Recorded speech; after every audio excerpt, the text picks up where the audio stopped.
So, Ben, I got some Packer news right off the top. We're going to stay on key. I know people like it when I stay on target and we don't dawdle. So here we go. Packer news. There's lots of it. Kenny Clark, his big fat contract. Way to go, Kenny Clark. Highest paid D tackle in the world. Nice work. Is he worth it? I don't know about. He's not quite highest paid in the world. I don't know if he's worth it. He's not better than Aaron Donald. We need to get into that. So one of the topics we got to talk about, like extensively. No, we do. Hold on. The same day the Packers signed Kenny Clark to this big fat extension, they crushed my dreams. My prediction of the guy I said who's going to take over for Kevin King mid-season as a starting cornerback, and they cut him. Marc-Antoine Dequoy was cut that same day. Moment of silence. Yep. Also, wide receiver Darrell Stewart. We don't know why he was on there. And James Looney, who they changed from a D line to a tight end this year. He was going to make. He was my secret weapon. He was the guy I thought he was going to be with COVID-19. He was going to be back up to everything, right? He's going to play D line. He's going to play offensive line. He's going to be back up tight end, backup fullback, backup middle linebacker, backup defensive outside linebacker. He was. I mean, and now they let him go. He could have been the secret weapon. Gone. That's very sad. Very, very sad. Very sad. James Looney, sorry, buddy, you're out. But they also claimed on August 15th, a couple of Packer transactions. They claimed Travis Fulgham, and then 4 days later, they cut Travis Fulgham, a wide receiver, as well. They also cut Travis Bruffy, who we talked about briefly as well. So he's not going to be on the team either. Yeah, apparently somebody said. Packers, tell me, why do they keep signing wide receivers and they're cutting wide receivers, Ben? What are they trying to do here? I don't get it. Nick, they're trying to make people, because everybody's saying that they have the receivers except for me, and then they are trying to sign more guys so that people be like, oh, see, they signed a guy, and then they cut him just to make everybody mad again. That's their secret weapon, just to make everyone pissed, and it's working. Look at Nick; he doesn't look happy. I mean, they sign a number 8 wide receiver and they cut a number 9 wide receiver. Who cares? But why do they keep doing it? Why do they keep signing more wide receivers and cut wide receivers? Like, I don't get it. What's the assistant general manager's job? He has to do stuff sometimes. It's just busy work. Yeah. All right. Fair enough. To keep somebody occupied. Fine. All right. That's some of the news. I got other news. I got other news here. Ready?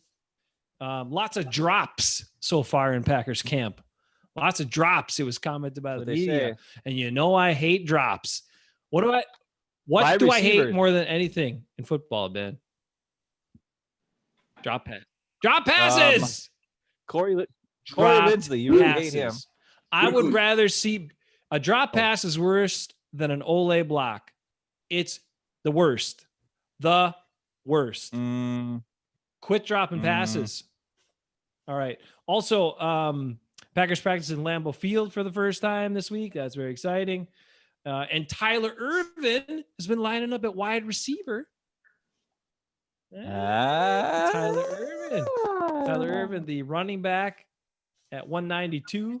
And I have some interesting things about Tyler Ervin. Did you realize, Ben, that he had a 4.41 40-yard time at the combine? It's pretty impressive. He's now the second fastest receiver, if he's a receiver, behind MVS. Yeah. Maybe that's the thing. Everybody's complaining. Why didn't sign a receiver? They got a guy who's a switch army knife, whatever. You put him wherever they want. And they can do Aaron Jones too. So either one of those two guys could come in and play the slot and do the shifty in space, make a guy miss and do something awesome. And they're probably better than any rookie you could find. So once again, my point is proven that we don't need anybody else. It's the best team. This team is good the way it is. The only thing we needed was to figure out the offensive line, which is going to be an issue here. Though I want to get into that too. And then also, middle linebacker is going to be there was one thing. Defensive line is still a problem. And I'm going to bring something up. We got to go into these All right, things go into deeper, it. Jason. We Tell cannot me. just be, hey, this happened, and hey, this happened, and hey, this happened. Because Well, now there's actual news. Accurate Okay. things happen, and we need to talk about them. This isn't us just making crap up like we've been doing for the last freaking 3 months. None of it's made up. None of it's made up. Okay, tell me your news. What's your news? Go ahead. Or dig into it. My Let's news? have it. No, Well, I'm tell just me, saying, you're dig talking into your about the news. stuff. Dig into Kenny Clark's Well, let's contract talk- with D-Line. Kenny Clark. Let's talk about Kenny Clark. I'm going to say something that's going to be controversial, okay? Ooh. I'm not saying he is as bad as this player I'm going to bring up. I'm just going to bring up the situation, how similar it is, and how the Packers overpaid Kenny Clark, okay? Kenny Clark's a good player, but he's not the best defensive nose tackle in the league, so he shouldn't be the highest paid nose tackle in the league. He's also not the fourth best defensive lineman. He's the fourth highest paid defensive lineman per year average salary at this time. And that's just not the case. He doesn't make enough splash plays. I sent you and Browner and Eckes a video yesterday about Jair Alexander making plays around the line of scrimmage. There was 3 times as much plays of Jair Alexander over the last 2 years making plays at the line of scrimmage than Kenny Clark has made at the line of scrimmage in the last 4 years or 3 years, however long he's been with the team. 4 years, right? So that's something. But here's what I'm going to bring up. A few years ago, they had a certain player who wasn't any good. Okay. I don't want you to think that I compare this player's ability to Kenny Clark. It's the situation. After Kenny Clark, what do we have on the defensive line? A bunch of undrafted guys, a bunch of young guys who are unproven, and then a guy in Lowry who's 6'6", 296, who's okay. He's a good backup role player type player, but he's starting, right? He gets So crushed by like, tight end trap blocks. He gets crushed. Right, crushed by tight ends on trap box. Right. Yeah. So what do? They're like, we got to lock down Kenny Clark, because if we lose Kenny Clark, we got nothing. Right.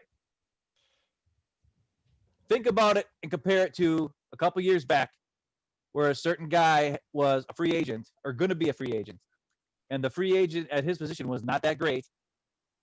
And beside that player, they had one other guy, and they played 2 positions. They had one other guy who was at the end of his career almost, and still good. And behind that, nothing. And who is this guy I'm talking about? Nick Perry. Nick Perry, they signed him back because there was nothing on the free agency line. They gave him way too much money because they had nothing. And they're like, oh, we got to sign. Remember, they were like, everybody was saying, well, they got to sign back Nick Perry because they got nothing otherwise. And there's no good free agents. I'm not comparing Nick Perry's ability to Kenny Clark's ability. Understand this. I'm comparing the situation. They overpaid out of desperation because they have nothing else. And they know that if they don't sign back Kenny Clark, they have absolutely nobody on the defensive line who can make a play. I have a different So they theory. had to give him a bunch of money. I got a different theory on that. But now it's going to hold them back. It's going to hold them back for the next bunch of years because they gave so much money. Now, at least it's all paid up mostly in the first 2 years of his contract. So that's good. But it's still a lot of, like, he's making $25 million just this year as a signing bonus. So that's good news that most of it's coming off the cap this year. But after that, it's like, what are we going to do here? Like, what's with the defensive line? They have to address this. They should have drafted our guy, but they didn't have a Gallimore. They didn't, but whatever. Thank you. See you guys. So that's it. Back to What's you. happening with the Packers? We got a It's gonna dark, work with Brown there. it's a dark, scary figures. Are they on the A lot of voices. Seats This during is some guards wicked or- stuff. No, by the way, Dr. Echo. All right, here's what we got, you guys. Ben, here's my theory on that one, just to tell you. The reason the Packers signed Kenny Clark is because they miss on so many first round picks. They're like, damn, we actually got a good one. We better sign him. I think that's my more likely the reasoning behind Well, it. yeah, but it's still the same thing. The desperation of, hey, if we don't have this, we're in trouble. Yeah, I get Right? it. I get it. I get it. Wasn't It's that- very similar to the Nick Perry situation. I'm What do you not got, saying that he's Nick Perry, whatever. Go ahead, Nick. Wasn't Nick Perry's one good season his contract year? Yeah, sort Yes. of. I mean, it was a sort of good season. It was okay. He still broke his hand. His best year. Right. And it was the year he played all the games, but he still broke his hand during the season and could have sat out in other seasons if it wasn't a contract year. He probably would have sat. So yeah, you're right. It's bad timing for the Packers. They overspent a bit. Look, I think Kenny Clark's a really good player. The nice thing is he's still really young. He's only 24 years old. He's really young. So you figure you can get some really good years out of him yet. All those things are true. And you're right. If he goes, what do they have? If he goes, teams will run for 400 yards against him every game. So you got to have Who him. is your listen? If I told you as your defense, the highest paid player on your defense is your nose tackle, how good do you think your defense is? Well, I'm going to tell you something that's interesting. I don't know that it's very good. So here's my recollection of last season. I was thinking, okay, everybody's talking about how great the Packers defense was. Oh, the defense was really good this year and all that stuff. And I was like, were they really that good? Let me think. I remember watching the games. Not sure I had a few beers during a couple of games, so maybe I don't have all the details right. But I went back. So I was like, I didn't think they were that good for certain stretches for sure. About half of a lot of games, they weren't very good. So I went back and I looked at the final scores. Well, they did hold teams down under 20 points pretty often, a lot of games last year. And that's one of the reasons the Packers won 13 games. So then I started thinking, well, maybe, ultimately, what is it? You stop them from scoring points. That's how you win. So I guess they were pretty good, but there's certainly a lot of room for improvement. And here's a question. I got to give credit to this. Okay. Jason Wilde asked Kenny Clark a very poignant question this week. And he said to him, Kenny, with so much invested in this defense between signing Preston Smith, Zadarius Smith, Adrian Amos, now giving you big money, picks, first round pick in Jair Alexander, high second round pick in Kevin King, Savage, a first round pick, Christian Kirksey, a big free agent signing. With all that's invested in this defense, shouldn't there be a lot expected from this defense? And shouldn't the defense almost be expected to lead and carry the way with so much money and so many picks and free agent signings invested in that side of the ball? And I hadn't really thought that much about it, but man, they have put a lot into this defense in the last couple of years, and it needs to be awesome. It needs to be top 10 or top 5 defense. It should be based on everything they put into it. That would be great. We'll see what happens. Don't give me that would be great. The Packers have stuck all their money and resources into the defense. It has to be. It's not just that'll be great. It has to be. They have to deliver. And we talked about the O-line, how all these undrafted free agents, no big draft capital, receivers, undrafted free agents, no big draft capital. Like, there's not a lot put into that offensive side of the ball. The defense is where all the money and the resources has been spread out to a bunch of players, and that unit has to be dominant. The next couple of years moving forward. Are you locking in a prediction they're a top 5 defense this year? No, I'm worried about it. I'm saying they have to be. I don't know if they can be. That's right, man. Dude, I'm telling you, if man. you want to talk about the whole defense as a whole, I'm just saying, Wilde pointed out, look, Ben, Kenny Clark, big money. I know. Zadarius, Preston Smith, Amos, Kirksey, Alexander, King, Savage, right? On top of that, here are a bunch of recent investments that are either players that don't play or players that they moved on from. Josh Jackson, Josh Jones, Montrevious Adams, Dayton Jones, Nick Perry, Demarius Randall, Quentin Rollins, Kyler Fackrell,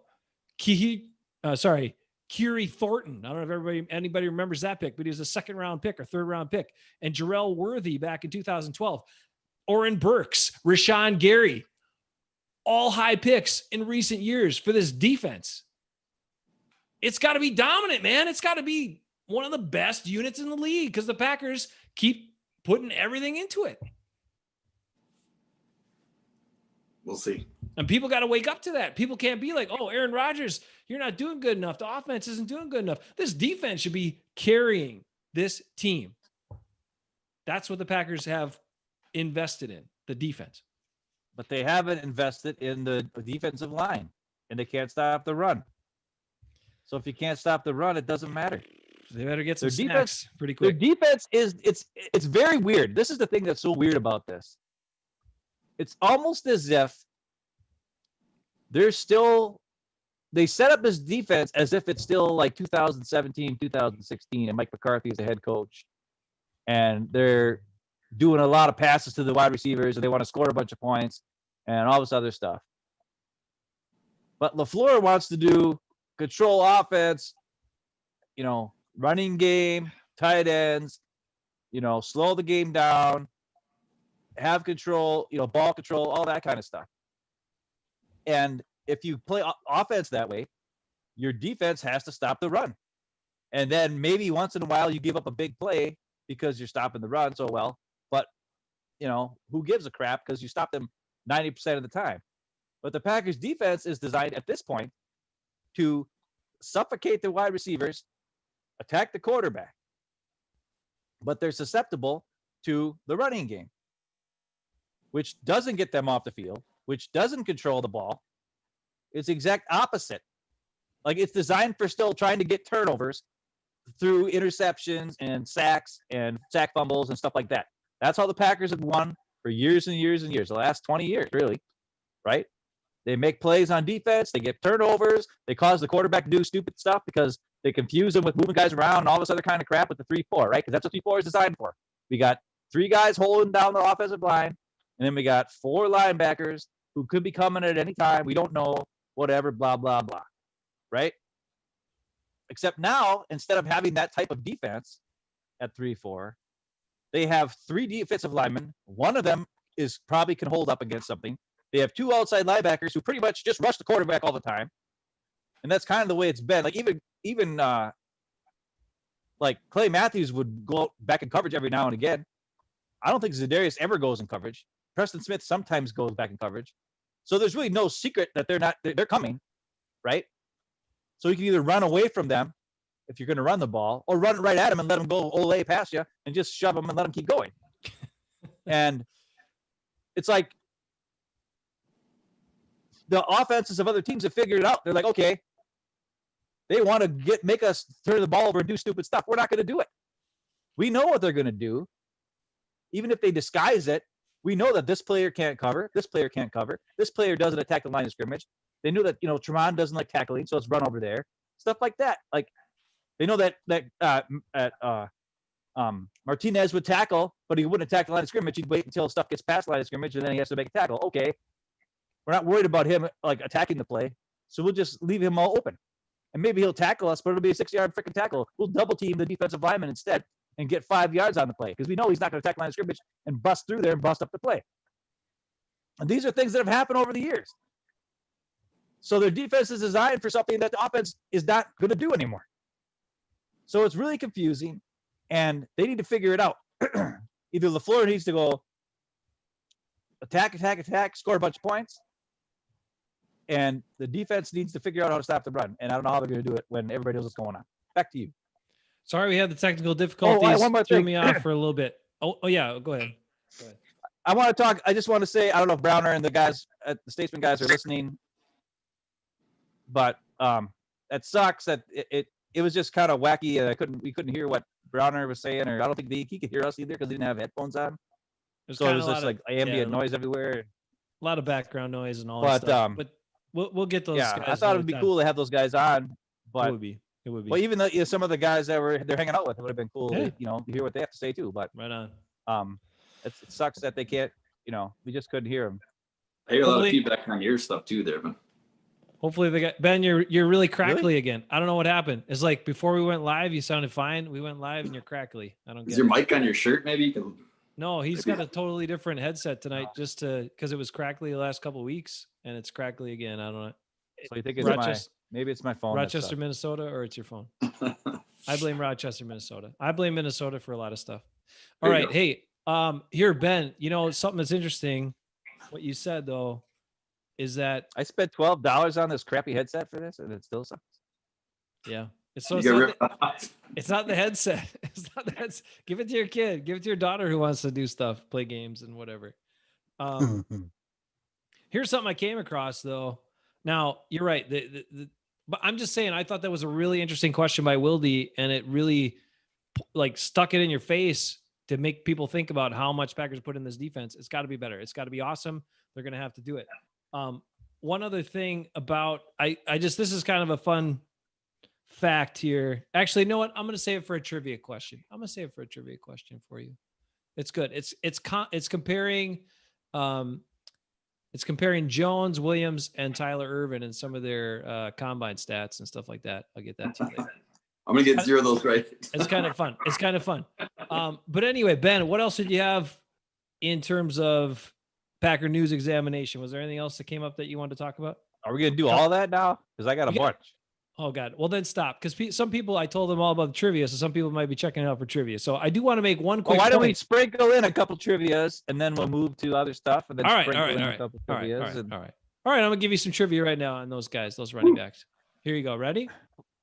Yep. All right. So Tyler Irvin, Aaron Jones, Jamal Williams, right? 3 the Packers current running backs. Of those 3 running backs, other than AJ Dillon, we know was a second round pick, who was next the highest draft selection when they were drafted? Williams, right? Yeah, Jamal Williams. It is Tyler Irvin. Crap. Williams was the 134th pick. Irvin was drafted in the 4th round as well by the Houston Texans at the 119th overall pick in the 2016 draft. So the year before those 2 guys. Just so you know that. Now here's some kind of interesting stuff about this, right? I told you Irvin had a 4.41 40-yard dash, right? Aaron Jones had a 4.56 40 at the combine, which he runs away from everybody. I don't know how he ran a 4.56 at the combine, but that's what he did. And wasn't anybody chasing him at the combine? I guess. And Jamal Williams ran a 4.59 40 at the combine, and somehow he was drafted ahead of Joe. I don't get it. Their 10-yard splits, though, which is really interesting, is Irvin had a 1.56 10-yard split. Williams had a 1.60 10-yard split, but Jones had a 1.51 10-yard split. So in the full 40, Irvin was faster, but Jones got to full speed quicker because his 20-yard split was also better than Irvin's by a little bit. Williams is way behind those guys. Don't worry about it. But the bench reps, this is really crazy, okay? Aaron Jones did 26 bench reps. Wow. Right? Tyler Irvin did 17 and Jamal Williams only did 18. Wow. So Aaron Jones did 26 bench reps and Williams only did 18 bench reps. Again, I'm looking at the numbers here and I'm like, why was Williams drafted ahead of Aaron Jones? I don't get it. When you look at those test scores and stuff, and then the production on top of it, it didn't really make a lot of sense. But he was. Packers are just lucky that they also drafted Jones, I guess, is kind of the moral to that story. But those are some interesting numbers from kind of their combines, looking at those 3 running backs. So I'll throw that out there. Now, I have a quick thing here for you. Tim Boyle. Did anybody catch Tim Boyle's recent interview? Now, this is what the Packers are doing. If you haven't seen their website, it's like every player's getting interviewed now. They're just rotating them through, and these interviews are coming like 10 a day. So I can't even keep up with all of them. Ben, have you kept up with all of them? Yep. You have? Really? Okay. I've watched every one except I didn't see the Jamal Williams one, and I didn't see Aaron Taylor's. But Aaron saw Taylor? just about every other. Who's Aaron Taylor? Yeah. The former lineman? Oh, not Aaron Taylor. Crap. Lane Taylor. There's too many freaking Taylors and Aarons. I just got it mixed up. Anyway, so they were talking about how awesome Tim Boyle looks. The media's been talking about it. Boyle was talking about his comfort level and all this sort of stuff. And so I'm thinking, Nick, I got to make a prediction. I'm thinking Tim Boyle is going to be the clear number 2 this year behind Aaron Rodgers in front of the number 1 selection, Jordan Love. What do you think about that? I think your prediction smells like number 2 because that is not going to be the case. It's going to be the case. He's going to know the offense better. He's a very good backup, and he's got the potential to be a starter. He's still relatively young. He throws the ball well. Like, I like Boyle a lot.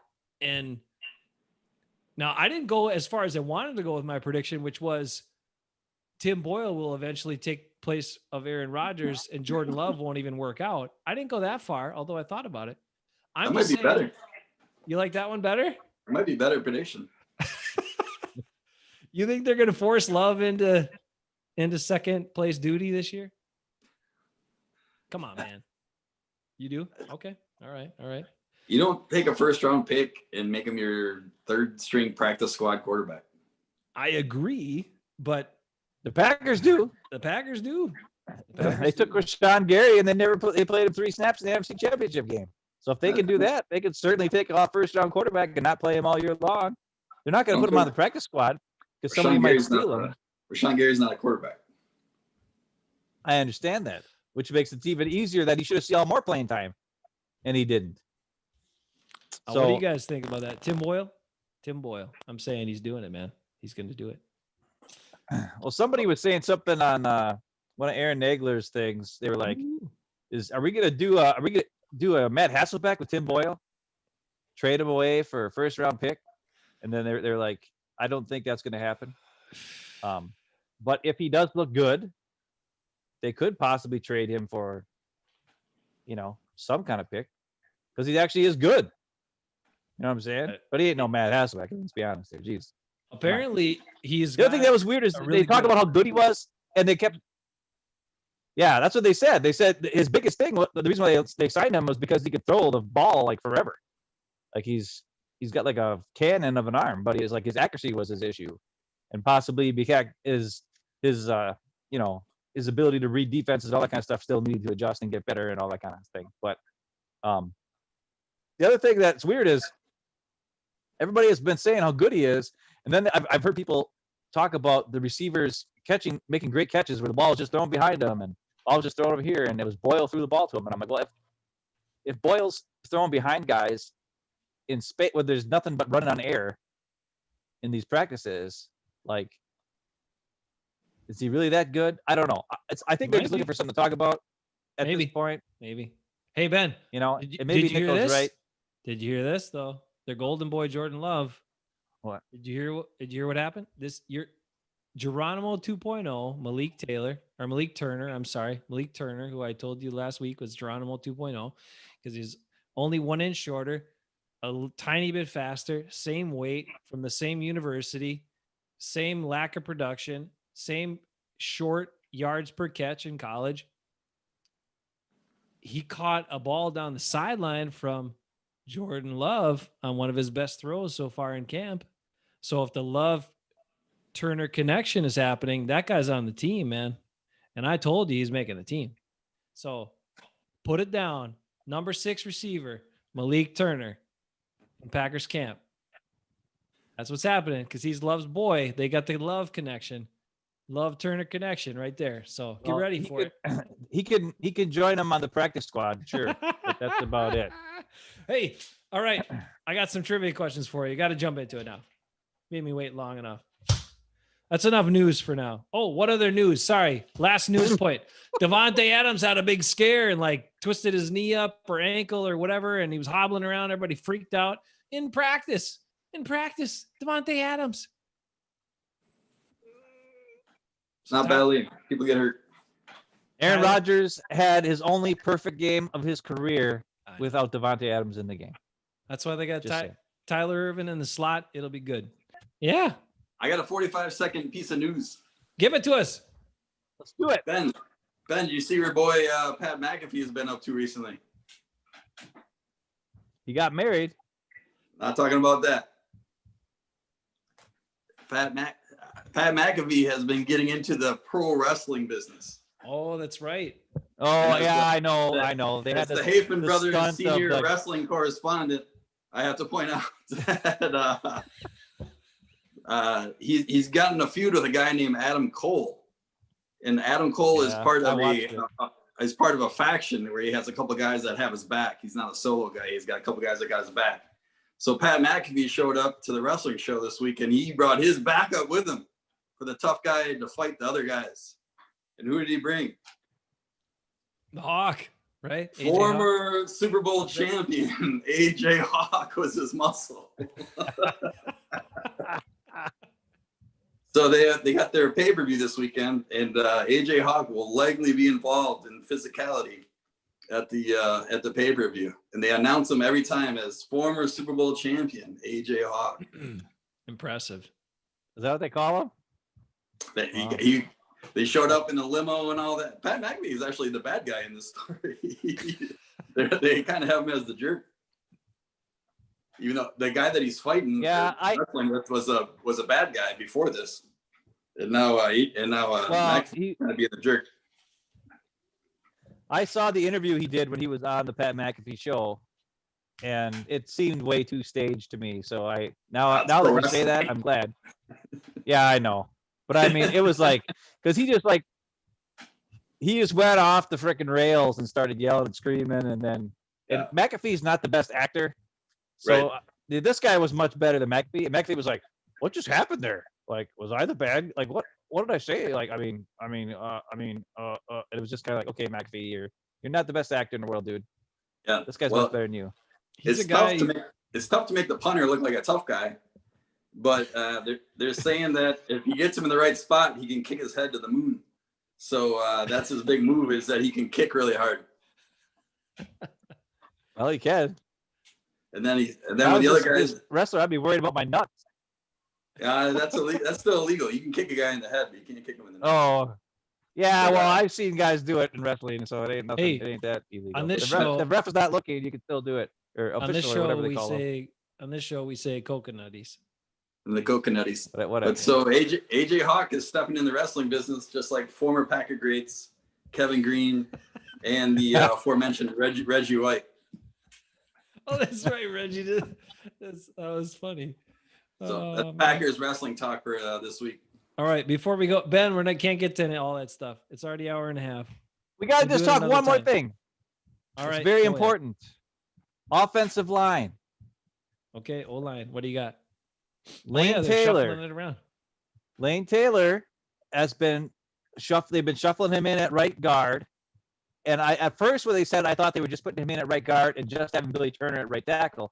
But they've also had Rick Wagner at right tackle with Lane Taylor at right guard, which is very promising. I'm hoping that's what happens. And apparently there's some kind of new thing that went down earlier in the week where these reporters can't talk about any of that stuff anymore, because the first 2 days they were talking about it, and then the Packers put the end to that. They're like, stop talking about this stuff, let everybody know what's going on. So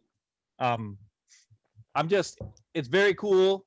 I'm hoping Lane Taylor gets the starting job at right guard, and then maybe Billy Turner is better tackle than Rick Wagner. I don't know, but I just hope the best guy plays. But it's encouraging to me. The other thing Lane Taylor said is his whole life, before he got the starting job at left guard for the Packers to take over for Josh Sitton, he always played right guard and right tackle through high school and college. So that's good to know. So it's his natural position. He played for years and years and years. So that could be helpful. Maybe he's actually better at right guard than he was at left guard. And this year he's not injured anymore like he was last year. So it could be a very, very positive move. And hopefully they play the best player. Not the guy who's made the most. Play the guy who's the best player. That's all I'm hoping for out of this. The other thing I thought that was very interesting, a lot has been said about Robert Tonyan at this point as the number one tight end. Robert Tonyan as the number one tight end. He's getting the most reps with the number one team. That's very interesting to me. Now, I don't know if that's because Jay Sternberger was on the COVID-19 list, couldn't play. Beats me. But a lot of it has been said about Tonyan coming back in even better shape. He looks bigger, just as fast, but now he's got a little bit bulked up.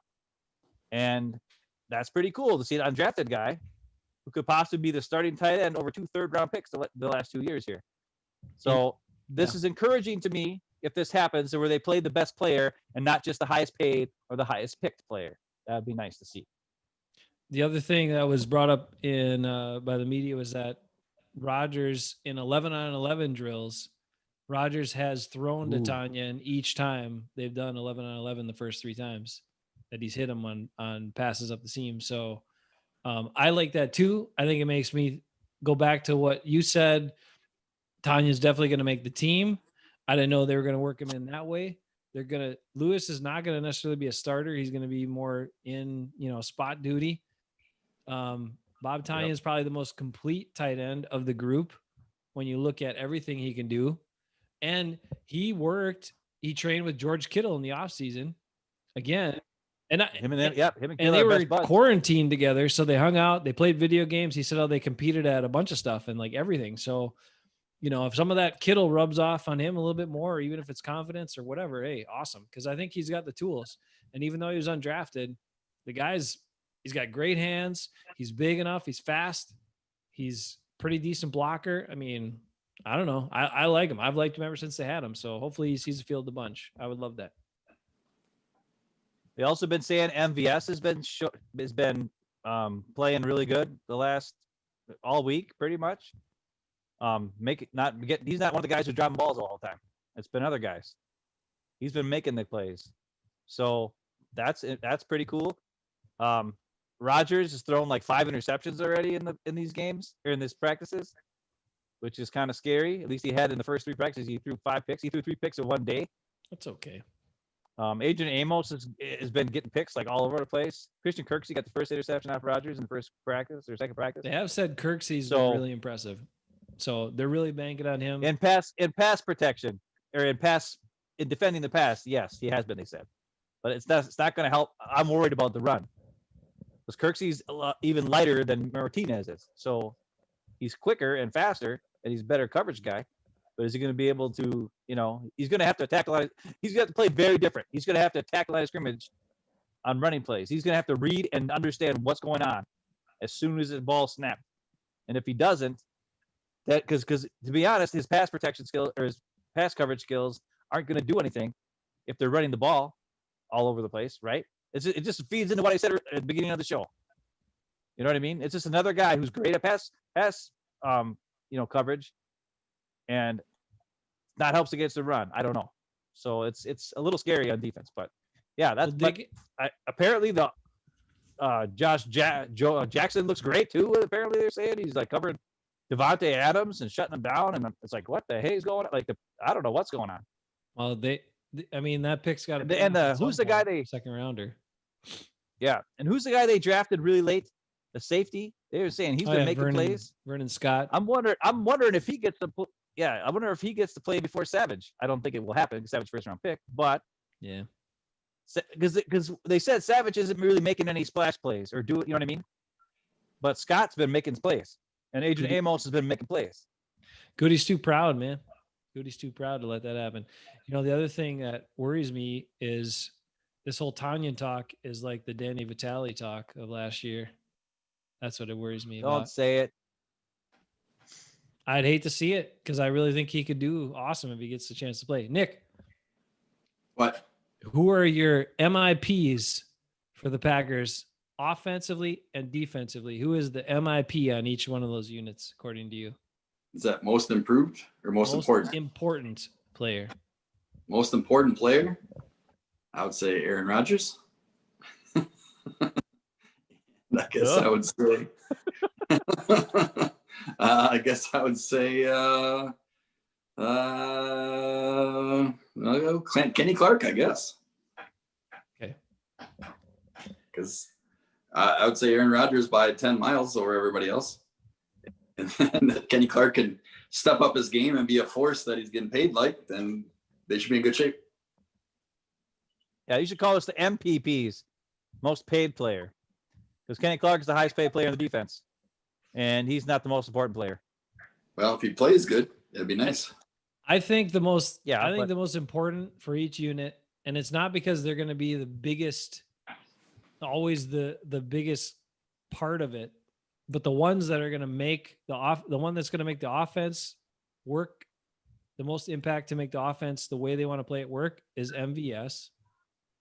And the one that's the most important for the defense is Kirksey. That's my opinion. Yeah. And that's scary. I like Kirksey. In both Seems ways. like a cool dude.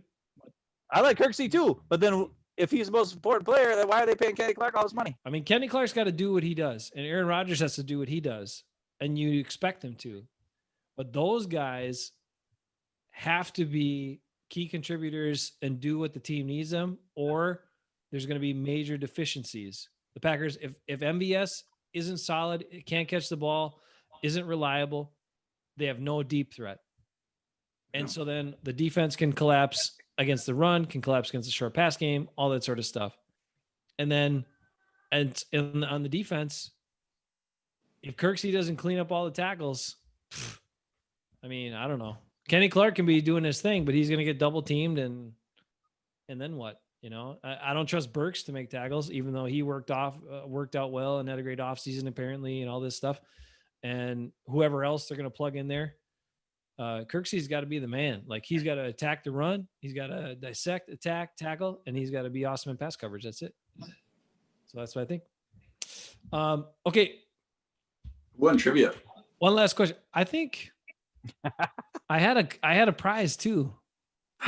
Is a Packers pin, an official Packer pin that Bill Schrader handed to me when I met him in 2015 during the 10th annual Packers tailgate tour.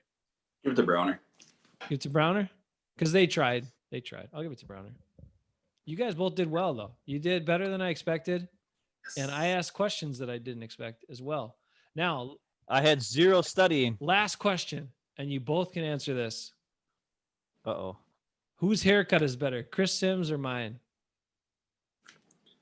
I've never seen Chris haircut. Sims, but I'm probably going to go with Chris Sims. It's the same haircut. Exactly. It's the same haircut. How much do you think he pays for that haircut? I pay nothing, and a 9-year-old did this. How do you know Whose Chris haircut's Sims better, is gonna get mine? a haircut for free too? I'm pretty sure he didn't. He does. I think he lives alone, and I think doesn't he? He lives alone. Doesn't he? He's married and he's got kids. Oh, What are you does he? talking about? All right. Yeah. And he kind of like Why is my voice sound slicks so it all down and all this stuff. But I'm saying I had a 9-year-old, and maybe her style was unorthodox, but it's the same result as his haircut, basically. Real tight on the sides, left a little on top, and there you go.